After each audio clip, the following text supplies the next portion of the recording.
샬롬, 믿음, 소망, 사랑 이 세 가지는 항상 있을 것인데 그중은 제일이라 사랑은 제일이라 하신 이 말씀이 오늘 우리들이 삶의 현장에서 열매 맺기를 주님의 이름으로 축원드립니다. 오늘은 시편 140편 1절로 13절의 말씀을 가지고 묵상한 것을 나누어 봅니다. 본 시편 140편은 강포하고 사악한 원수들이 그 핍박으로부터 구원해 주기를 바라는 애절한 간구하는 기도가 기록되어 있습니다. 본 시편을 기록한 시인은 사악한 악인들의 횡포와 술수에 대해서 하나님께 탄원합니다. 하나님의 보응을 촉구합니다. 그리고 기도 응답의 확신을 갖고 있습니다. 이러한 배경에서 우리가 본문 1절로 5절까지를 한번 살펴봅니다. 다윗은 여기에서 자신의 생명을 노리는 대적들을 하나님께서 친히 처리하시도록 또 처리해 달라고 간구합니다. 다윗은 사무엘 선지자로부터 기름 부음을 받고 난 후에 수많은 환난과 어려움을 당했습니다. 대적들은 날마다 다윗을 죽이려고 음모를 꾸미고 악한 계획을 세우고 뱀 같은 날카로운 입술로 다윗을 비방하고는 했습니다.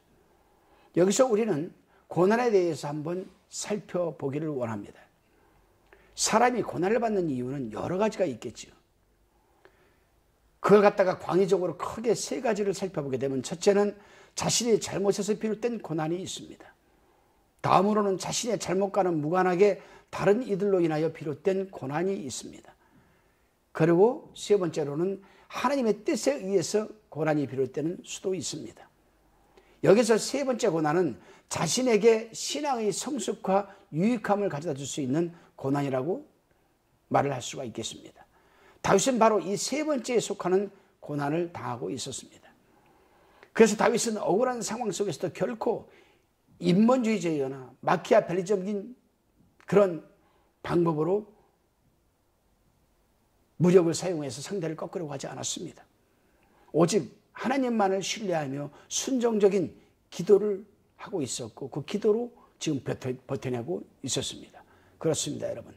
우리는 이러한 다윗의 태도를 보면서 우리에게 당면한 모든 문제와 고난에 대한 자세를 우리는 배울 수가 있습니다.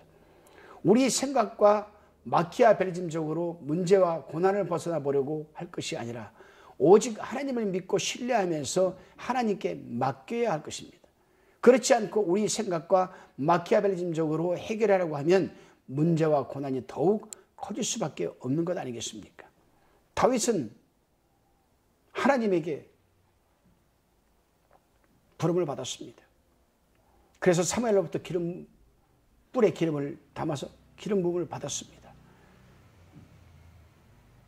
근데 사울이 그만 시기와 질투를 해서 다윗을 죽이려고 늘 다윗을 뒤를 쫓았습니다. 얼마든지 다윗을 죽일 수도 있는 찬스가 있었습니다. 그럼에도 불구하고 사울도 하나님께서 기름을 부은 자이기 때문에 다윗은 손을 대지 않았습니다. 복수를 하지 않았습니다. 그리고 하나님의 뜻을 쫓았습니다. 여러분, 우리는 이 부분에 대해서 잘 한번 성경을 읽고 묵상을 해보아야 됩니다. 요즘은 시대가요 너무도 악한 시대입니다. 이 악한 시대는 어디에서부터 출발하느냐? 제 개인적으로 볼 때는 자기 피할 시대에서부터 출발한다고 저는 생각을 합니다. 자기를 자랑하고 자기를 드러내놓고 자기 산 이 주장을 하다 보면은 여러분 바로 마키아벨리즘적인 삶으로 변질되기가 쉽상입니다. 그리고 문제와 고난이 돌출될 수밖에 없습니다. 그러나 다윗은 그러지를 않았더라고요. 제가 성경을 사무엘 상서부터 쭉 사무엘까지 읽어보면서 다윗의 뒤를 발자취를 쫓아봤습니다. 물론 다윗이 죄가 없다는 것은 아닙니다. 그러한 과정에서 다윗의 죄는 드러날 수밖에 없죠. 그게 바로 우리들의 모습입니다. 우리가 아무리 의롭게 신앙생활을 열심히 잘한다고 그래도 우리는 죄를 짓고 살아갈 수밖에 없습니다. 적어도 이 지구상 안에서 살아갈 동안만큼은. 그럼에도 불구하고 매일매일 다윗처럼 성화의 과정을 거쳐가는 삶을 살아가는 것이 바로 다윗의 모습이고 우리들의 모습이 아니겠습니까? 오늘도 우리는 부족하고 오늘도 우리는 부정한 가운데 불성하는 가운데 깨닫고 또 하루의 성화의 과정을 살아내는 하루가 되시기를 바랍니다. 다시금 본문 6절로 11절까지를 살펴보게 되면은 다윗은 하나님께서 과거에 자기를 전쟁터에서 구원하셨음을 상기하면서 현재 위험한 상황에서도 구원해 주실 것을 신뢰하고 확신하고 있습니다. 6절에 잘 기록되어 있습니다. 다윗은 오직 하나님만이 자신의 방패와 보호자가 되시며 자신의 간구를 들어주시는 구원자이심을 확신하고 있습니다.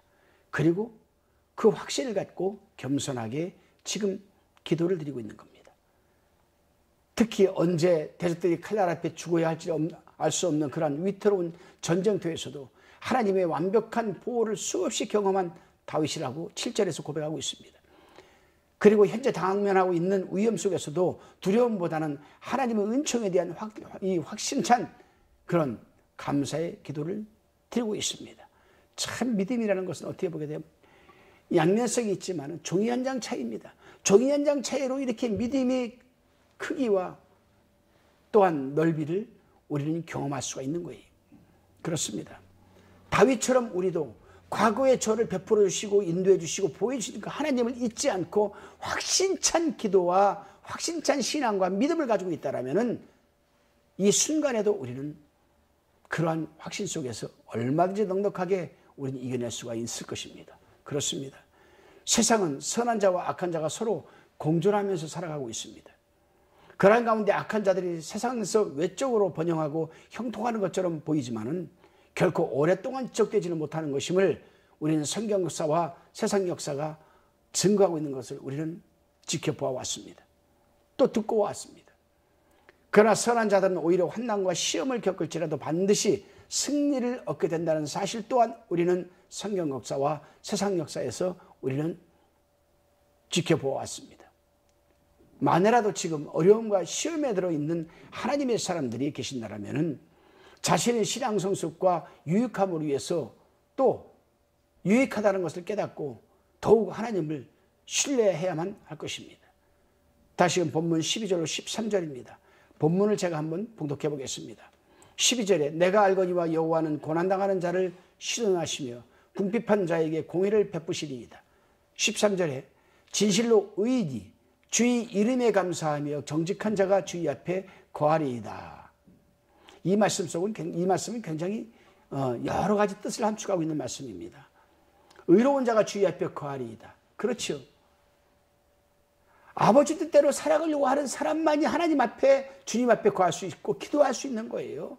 주님 보좌 앞에 앉을 수 있는 거예요. 성실히 두 손 모아 엎드릴 수 있는 겁니다. 그러나 마음이 불편하고 죄성과 불순종이 내 마음에 있다라면은 주의 앞에 거할 수가 없죠. 기도도 안 돼요. 찬양도 안 돼요. 말씀도 못 있습니다. 그런 여러 함축적인 뜻들이 이 말씀 속에 함축되어 있습니다.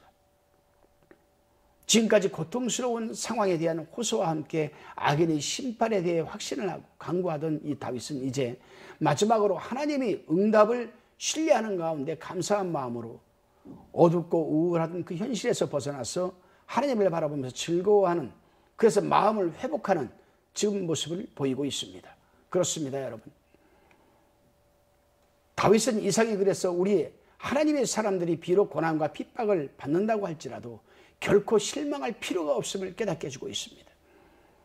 우리 하나님의 사람들이 순수한 신앙을 유지하기 위해서 가정이나 사회로부터 받는 직간접적인 핍박과 비방은 결코 우리의 여러분 영혼을 무너뜨릴 수가 없다는 사실입니다.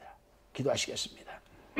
주님, 우리 하나님의 사람들이 하나님의 인도와 보호하심을 통하여 세상의 모든 시험과 고난을 넉넉하게 이겨나갈 수 있게 하심을 감사합니다. 시험과 고난이 다가오면 다가올수록 넉넉하게 이겨나갈 수 있도록 붙들어 주셔서 우리의 신앙이 성숙되게 하여 주시고 우리에게 유익함이 되게 하여 주옵소서.